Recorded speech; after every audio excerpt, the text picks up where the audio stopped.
Hello, my name is Dr. Lynn Reid, and I am welcoming you to a particularly interesting project, and this is about habits.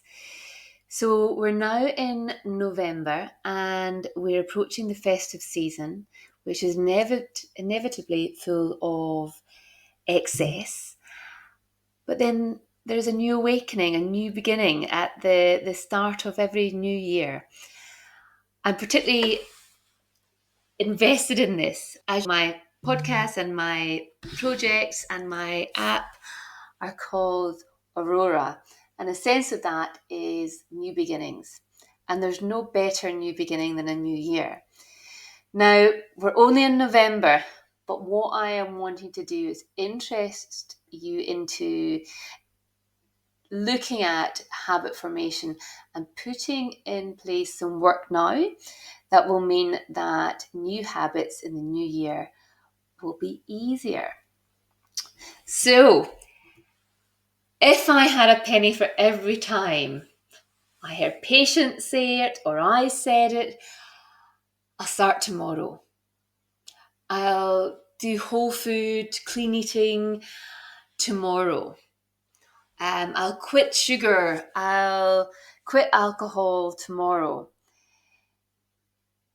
However, when tomorrow comes, that motivation is often dissipated and not easy to tap into. And I'm going to explore with you why that is. So, in doing so, I'm going to want you to come with me in a bit of a journey about neurobiology and really appreciate the neurobiology behind habits. I want you to understand the behavioral psychology behind habits. I want you to know and understand the reward system. And I want you to be able to develop frameworks to cultivate good habits and perhaps kick some bad ones too. Look, I'm really passionate about both myself, my family, my patients, my clients, exploring ways to live healthier, to really lean into those 6 pillars of lifestyle medicine, which to me are nutrition, plant-based. It doesn't have to be vegetarian or vegan, but it's about hugely increasing the amount of plants in your diet, clean food, whole food, eating food that is as close to how it is found in nature as possible. You can't binge whole food, in my mind. Number 2, exercise.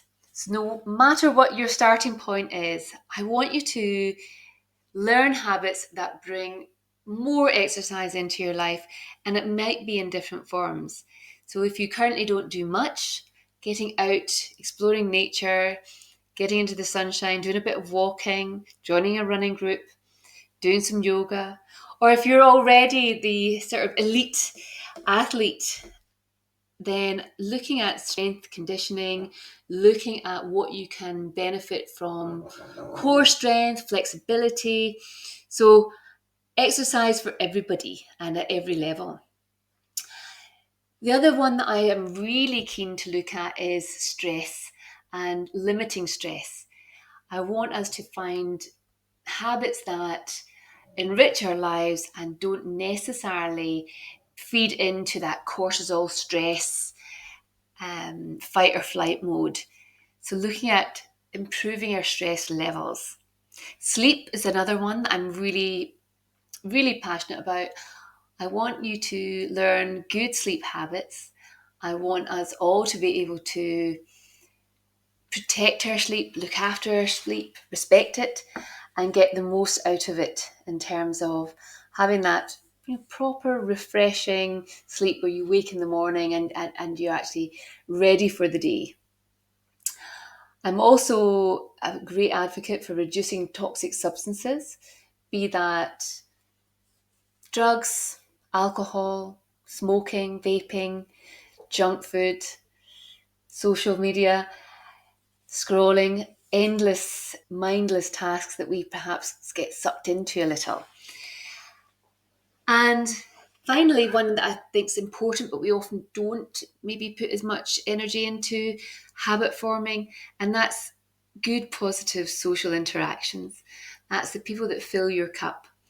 That's getting up and meeting your running group in the mornings because you'll feel fabulous afterwards.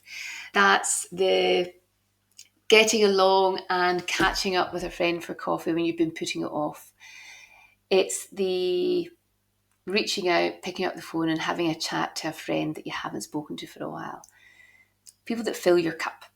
So those positive social interactions, all part of the 6 pillars of lifestyle medicine that I really, really advocate for. So let's do a bit more of a deep dive.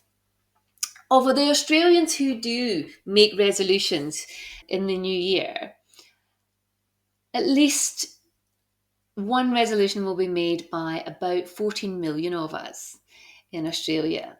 Women slightly more so, and more popular with the sort of younger generations.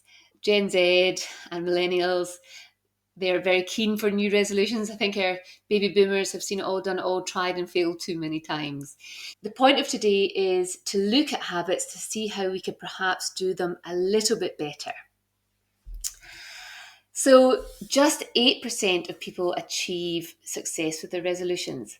It's pretty tiny, isn't it? So a lot of that comes down to having unrealistic goals, but also not setting up your environment, not setting up your processes and how you're going to make that habit stick. According to most research, January the 12th, your fall down day. So that's round about day 12 in terms of what people can manage to.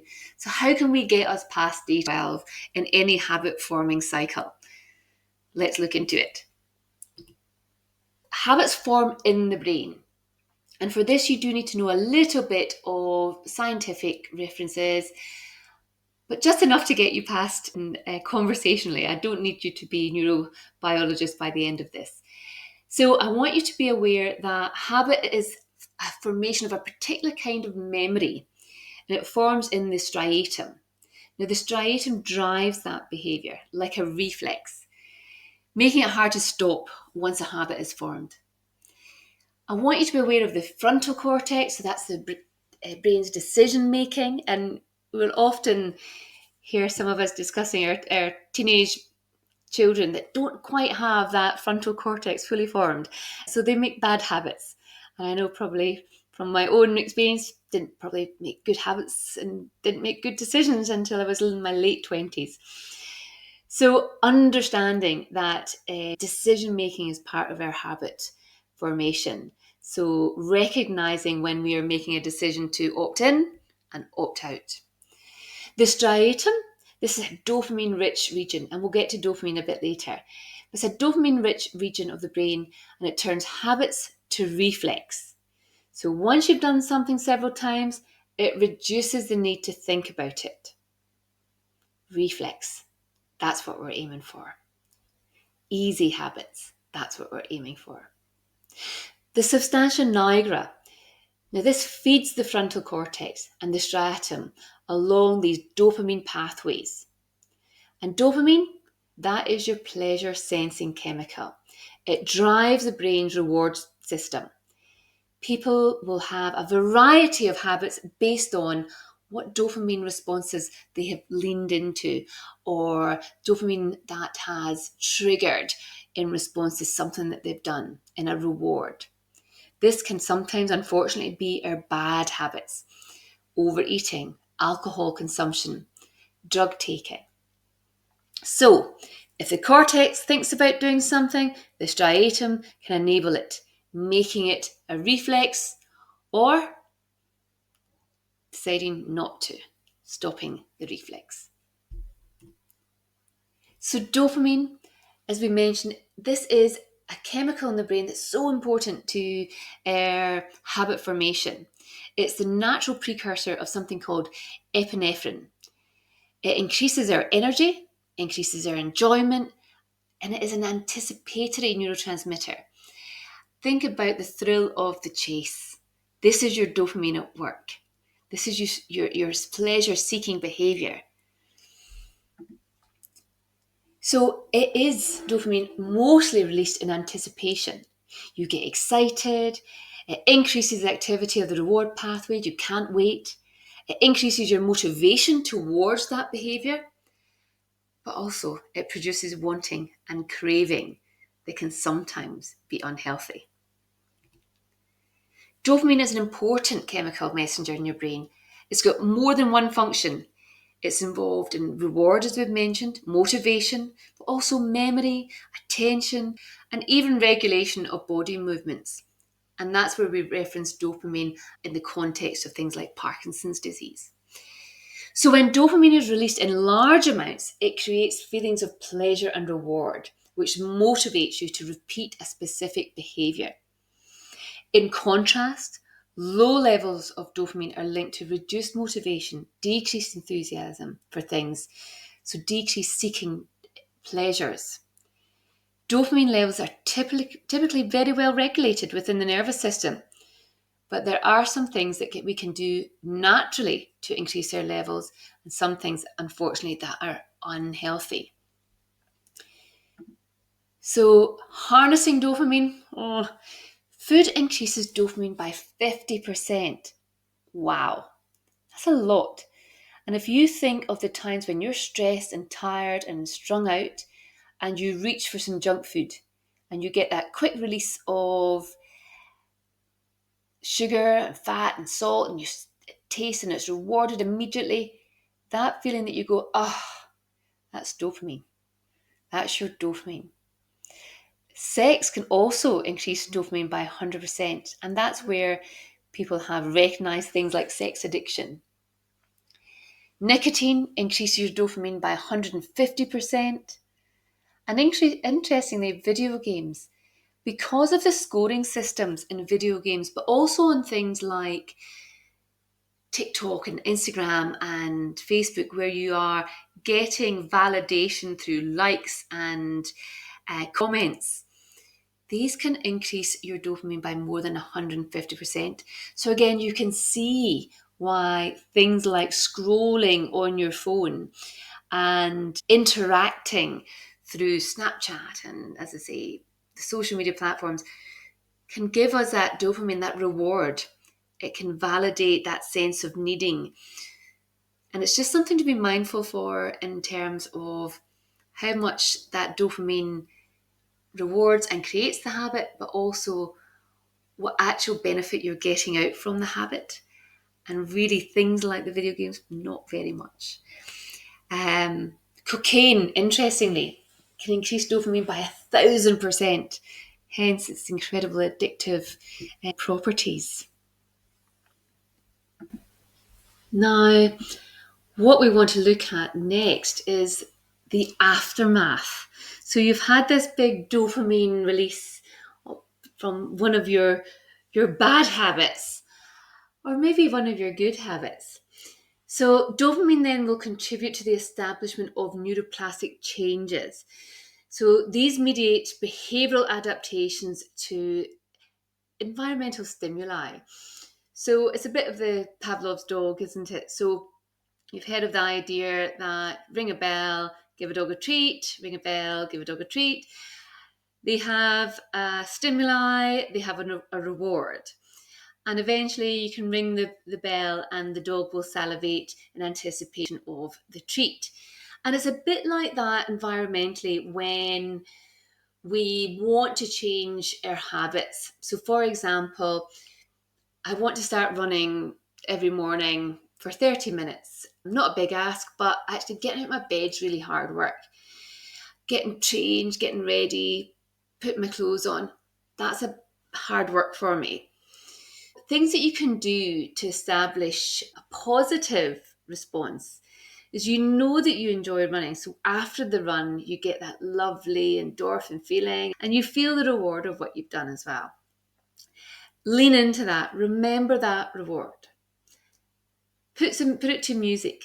Imagine the music that you play on the way back from your run. So you're driving back home, you're feeling on top of the world, and you put on a song that is now going to be your trigger. So going forward, that song becomes your alarm in the morning. So the alarm goes off, the feel-good song hits, and you know that that is associated with what you're about to do. Additionally, we'll talk about environmental stimuli. So having your running kit by the side of your bed, having your car keys, having everything organized so there is no barrier to you getting out of bed, getting into your clothes, getting into the car, getting to where you need to be to meet your running group. So a release of dopamine decreases the repeated exposure to the same stimulus. Oh, so this does mean that more often than not, we seek greater reward, greater exposure. So it's got to get better and better. So these adaptive behaviors are habitual, and certainly things like if you take opiates, yes, you get a dopamine response, but then that dopamine response isn't quite the same. So you need more to feel more. Alcohol, you need more to feel more. And that's those toxic negative habits. It's not quite the same when it comes to good habits in terms of running and positive movements. These are all doings. So it takes us a little bit more cerebral work for them to become as addictive. So once a behavioral response to a stimulant has been established, the familiar stimulus elicits behavioral via interactions among what's called the limbic cortex, the thalamus, and the basal ganglia. And then you find that there's less involvement with the mesocortical limbic dopamine transmission. So this is starting to feel interesting, isn't it? So these are shortcuts. So this is when the habit becomes a shortcut. We're not chasing it for dopamine. We're chasing it because it's become a reflex. The dopamine response is there initially to help set habits, but the shortcut is what makes the difference. And look, there's lots of ideas as to how long it takes to make a habit. 60 days, 77 days. Everybody's different and every habit's different. So you've kind of got to work with it as long as you can and as long as it takes. So just taking you through the stages of habit, we've got the cue. So let's look at how that works in a bad habit, for example, your phone. So there's a cue, your phone buzzes, craving. You're bored at work, your dopamine's a bit low, you're looking for a little dopamine hit. You're seeking a distraction, you're seeking a secondary gain. So the response is you check your phone, you scroll on social media, you see a message from a friend, a funny meme, something that makes you giggle, or that you've had a like from an earlier post. Boom. Dopamine. There's your reward. So you can see how that can be very addictive. And we know that teenagers and our children are using the same dopamine response to get that awful addiction that they now have with their screens. So how do we create good habits and kick the bad ones? So this is the hard work part. But I say hard work, good rewards, and let's focus on the rewards. So creating good habits. First law, with your cue, make it obvious. So if it's eating fresh, good whole food, if you have easy access to fresh fruit, to fresh veggies that are to your liking. And for me, that would be mango. It would probably be a crisp apple. It would be avocado. Those are my things that I would snack on if I could. So if they're within easy reach, you're feeling hungry, and it's the first thing, that's going to be the obvious response to your hunger will be to have that fresh food. And that fresh food will always taste fabulous when you're hungry. So lean in to that response, that habit, that reward. And again, making it attractive. If you've got to unpeel a tough orange in order to get to the food, it's putting barriers in your way. So easy access food, easy peeled banana, an easy scooped avocado. You're looking at making things easy. So access is easy. And then again, the response. So when you want to cement a habit, you want to have something that you can act on. So we've said about making things, looking at your environment, making things obvious. Plan ahead is this number 3 law. Make it easy. Make the response easy. So your stress, for example, if you have an easy go-to focus-led relaxation meditation app, if it's easy access, you can click it. And one of mine that I use for stress reduction and good habit formation for stress reduction is the Calm app. And I have a 4-minute SOS on there for high stress situations. And I literally click on it. It takes me a guided meditation for 4 minutes. It's easy accessible. The response I know I'm going to get from it, I know what I'm up for. I know what it is. I've planned for this. It's a 4-minute SOS guided meditation on the Calm app. Easy to get to. And then the reward. You want to be doing things that you know is going to reinforce your habits. So that reward's got to feel authentic and feel real. Do things that you love. And it's easy to love very obvious things, but we sometimes avoid them because the getting there is not perhaps the easiest bit. But things like running at dawn and there being a sunrise. That sunrise when you're out with your friends on the esplanade, on the beach, and you see the sun coming up and you're all sitting down to have a cup of tea. Man, that is lovely. You've all exercised, you've got your endorphins for the day, you're doing your social interaction. Lovely. So satisfying.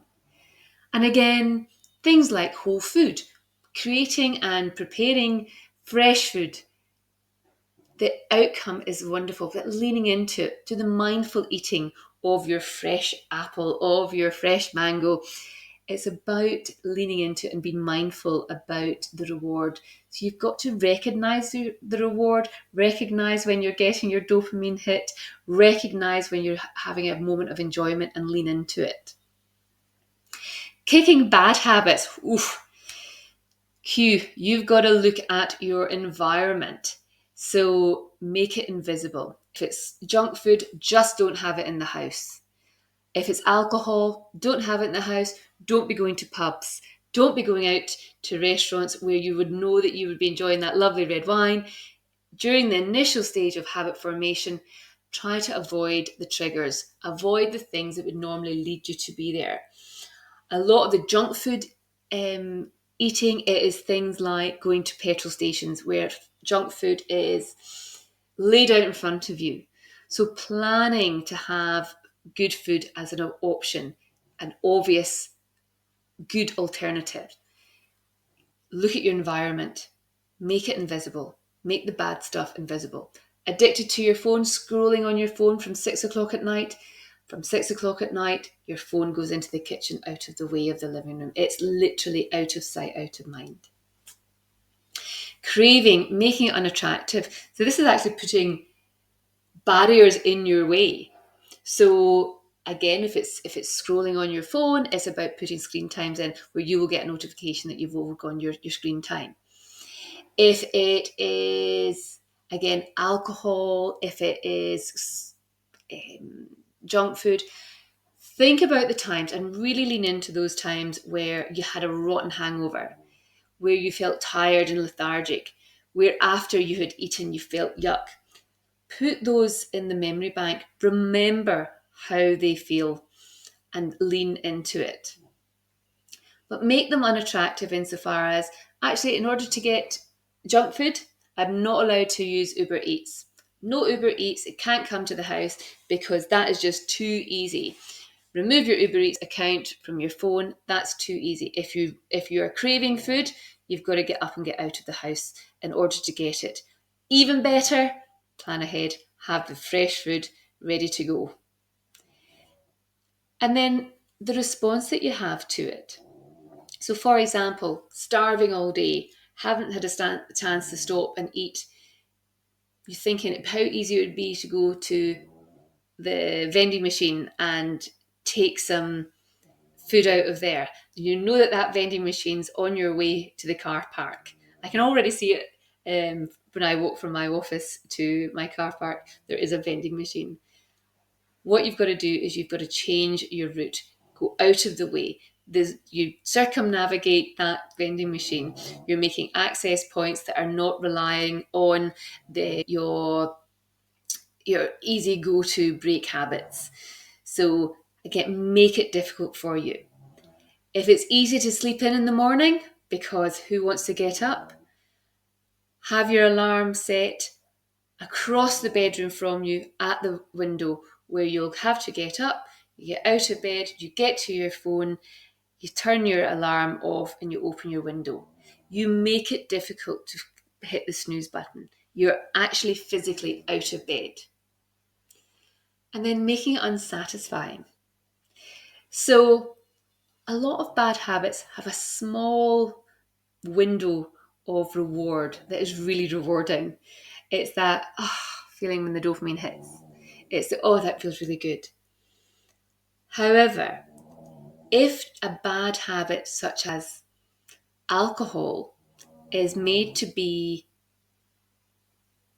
unattractive, so let's not have them in the house. So when you don't have that immediate gratification from our toxic substances, it's less satisfying. Additionally, it is that accountability.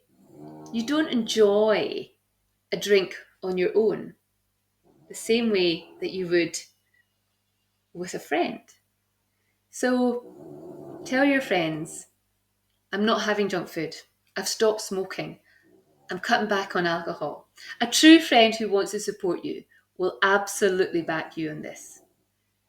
Someone who wants to collude with you to break your habits, they're not backing you. So make sure you back yourself. Surround yourself with people who are going to back you and help you on a journey to new habits. Making good habits stick. A new system would make good habits easy and bad habits awkward. Think about your systems. If you're constantly scrolling on your phone, put it away. If you buy treats on your way home, walk a different route. Have an apple in your bag. Know and plan ahead for when you might be a little bit weakened by your crave for dopamine, your crave for comfort, and make routines that circumnavigate that easy access to the junk food, to the glass of wine, and make the good habits just that bit easier. Implement a plan without waiting for motivation. So, before long, you will be bypassing your decision making and you'll be going straight to this is normal practice for me.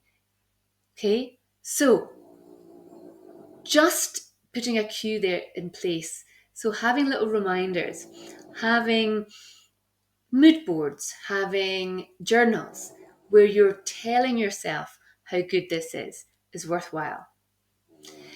If you're waiting for motivation, it's not going to come. Motivation is so short-lived and is only backed when you have a real desire and behavioural change plan in place. Just saying I'm going to eat healthy, just saying I'm going to write more isn't going to work. What works is making a plan of what you're going to have for dinner for the week by at least 2 days in advance. Set up a workstation to do your writing every day. Commit to it. Make the environment inviting. Have a nice candle. Have your computer ready. Have your notes to one side. Have your highlighters. Have your resources. Have your workstation ready to go and inviting. Have a nice environment. Stacking your habits. Inserting new habits into old. If you already habitually brush your teeth but forget to take your medication, medication sits with your toothbrush. If you fall asleep before doing your meditation becomes your sleep routine. It's part of your going to bed to do your meditation. I'm going to have to wake my doggy up who's snoring. So, Serve vegetables on your plate before anything else. That's your eat healthy trigger. Build your food patterns in and around what you can do. It is so much easier to do new things than it is to get rid of old things. So when it comes to healthy eating, putting more healthy eating into your day leaves less room for the unhealthy eating. And remember, it's really hard to binge whole food. Motivation is overrated. Fix your environment. If you're not drinking enough water through the day, make sure that you have a nice big water bottle with you. If you can't see it, you can't access it. Now, we talk about people having good self control, but actually, it's the people who don't need to use self control who are winning. And these are people who have got processes in place. These are people who have their healthy snacks with them at work. These are people who have their water bottle on their desk. These are people who have their environment set up to make life easy for them. So, things like shopping online. A new addiction. I've got lots of patients who've done brilliantly losing weight who find themselves shopping online. Again, they're searching for that dopamine. It's the thrill of the chase. So what we want to do in those circumstances is actually block. You can be really ruthless, and you can block your shopping sites online. Remove your credit cards from your Google account, from your Safari account. Take active approaches to make the bad habits difficult. So you have to get your card back out of your phone, out of your wallet. You've got to re-enter all your details. Make spending difficult if spending is your bad habit. And then strengthening habits. So, as we talked about before, stack your habits. Put them one after another. If you go for a run and that's your good goal, you've managed it, you come home, you take your 10 minutes to do your meditation there and then. That's when you're feeling positive and the barriers will be removed. Add rewards. So, hate treadmill running, hate it, but absolutely love Yellowstone. I can suffer the treadmill if I'm watching my favourite TV show. Sometimes what I'll do is put on another podcast, something that I can listen to, something that will inspire me as well. So use your cues, use notes and reminders to yourself for positivity. And remember, a habit has to be executed daily. So it has to be a new thing that you're doing and doing it every day. If you miss it one day, that's a one missed day. If you miss 2 days, that's a broken habit. So have a new rule where you don't miss your habit, your good habits, 2 days in a row. And before long, you won't need a cue. It won't be necessary. It will be automatic. Have your 2-minute rule. 2 minutes is literally I can do this. Oh, I just can't be bothered. I can do this. You need to have the decision-making process before the habit is there. And that's your frontal cortex. Make the decision.